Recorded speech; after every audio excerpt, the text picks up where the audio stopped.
In this video, I will show you how to add a link in your YouTube video description. This should be a quick and easy tutorial to follow, but before we do continue, please consider leaving a like on the video and also subscribing to the channel. I really do appreciate it. To get started with this, what we're going to do is come across to YouTube, and I'm just going to go and jump into one of my video descriptions. So let's take this one for example. Now, once you're in your description, what you can do is start adding your links. However, there's a few points I want to mention to make sure that they are clickable.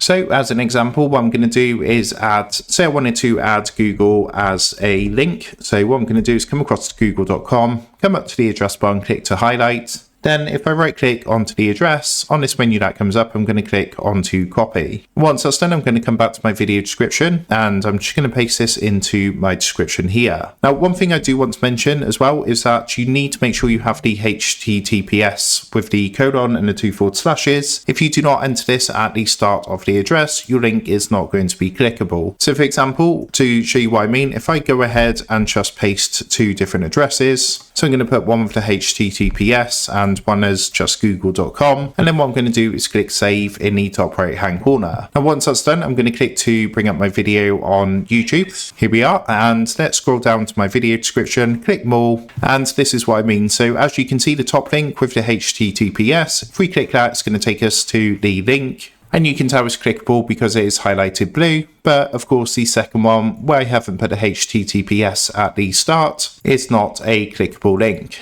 So whenever you do add links to your YouTube video description, make sure you do put the HTTPS with the colon and the 2 forward slashes to make sure that your link is clickable. So that's how to add a link in your YouTube video description. With that being said, I hope this quick tutorial did help you out today. And if this did help you out, I would really appreciate it if you was to consider dropping down below the video, leaving a like, and also subscribing to the channel. With that being said, I just want to take a minute. Thank you guys for watching this quick tutorial, and I will see you in the next video.